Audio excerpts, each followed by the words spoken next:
These people are so mad that you got them out your life.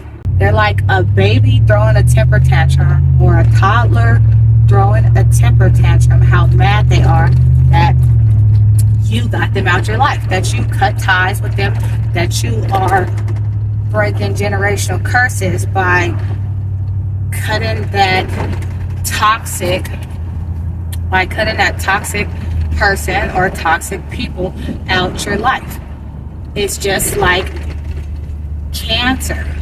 You have to get it out your body. You have to get rid of it.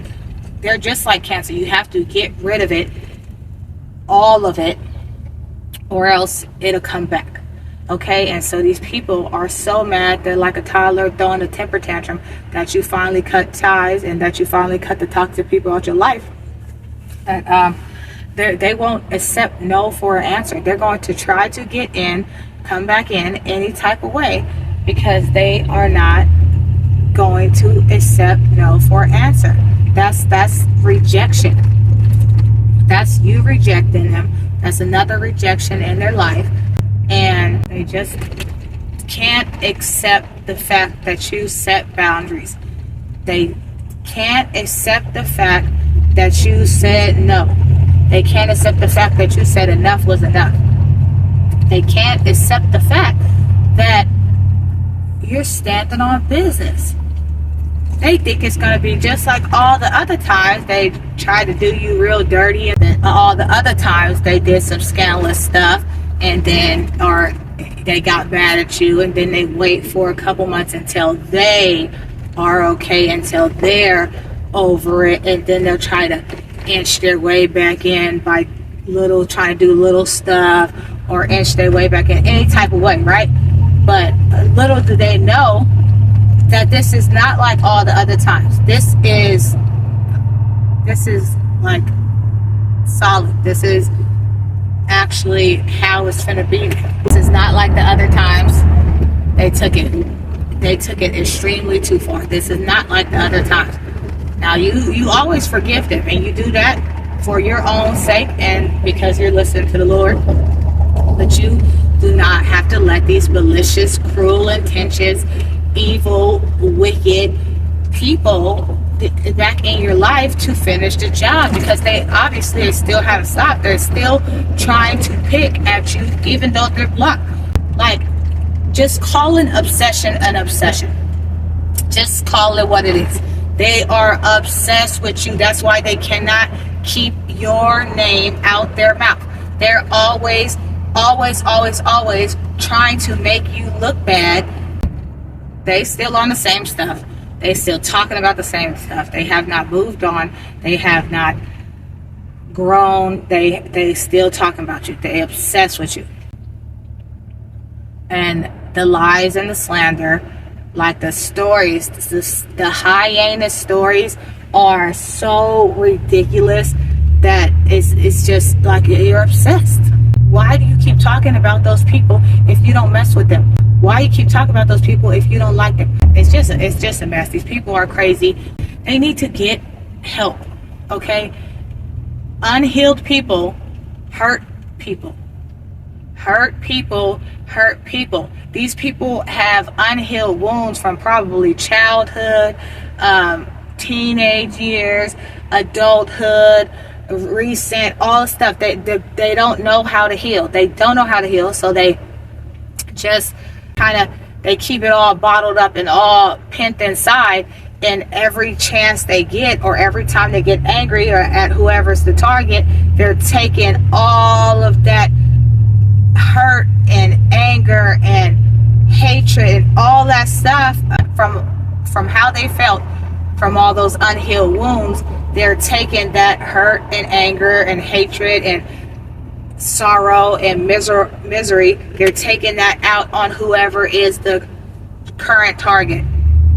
Okay, they haven't healed, and it's clear, because even like I said, they're throwing a temper tantrum that you set boundaries and you got these people out your life. They're not accepting it, and so they're gonna try to take you down any way they can. Oh my gosh, they're so childish and so petty They'll try to do any and everything. First off, they'll lie. They'll just pull out straight up blatant lies out the crack of their butt. And the lies, the slander. And if that stuff don't work and they see, oh, they're still happy, they're still leveling up, they're still succeeding, let's try to stop them by doing, let's turn their family members, let's turn their loved ones against them. Let's turn their cousins or aunts or uncles or nieces and nephews or mother and father, friends, old friends. Let's try to turn them against them. That'll hurt their feelings, right? But like, no, that's the whole thing. And then if that don't work, they try to do all this other stuff. Like, and this is a lot of different situations and a lot of different scenarios. They'll try to like take you to court, get restraining orders on you, try to get you to go to jail for just lies that they're making up because they cannot stand the fact that you don't want nothing to do with them ever again. They won't take that. They won't take that. They knew the benefit that you were in their life. They're opportunists. They're narcissists. That's why they're trying so hard to take you down at whatever cost. But it doesn't work because we have the Lord on our side. So they're opportunists. And they knew the benefit of you being in their life. Spiritually, internally, physically, externally, all the benefits. Okay, they knew that being connected to you was a whole come up, was a whole vibe. Now that they're not connected to you, they are facing all the consequences and all the karma and all the vengeance from the Lord, and they're falling into their own pits and their own traps that they tried to dig for you. They are so obsessed that they have to talk about you every single day. And like literally every single day. To whoever is dumb enough to keep listening to the stories. And nobody's mature enough or grown enough or wise enough to say, why you keep talking about them? Let's talk about something else. That's it. In the conversation, period. But people are messy and drama filled, so they keep the conversation alive. At some point in time, you gotta realize they're obsessed with you. They keep talking about you. That's the only topic of conversation that they know how to do. That's the only thing they know how to do. And they keep doing that because they want to try to stay relevant, but the whole thing, they're just showing their true colors even more and more and more because they can't stop talking about you. They can't stop trying to turn people against you. You already moved on with your life and you're not worried about any of the stuff they got to say or what they got to do or what they got going. You could care less if you ever see or speak to them again. But it's not like that on the other side. On their side, they need to have you in their life.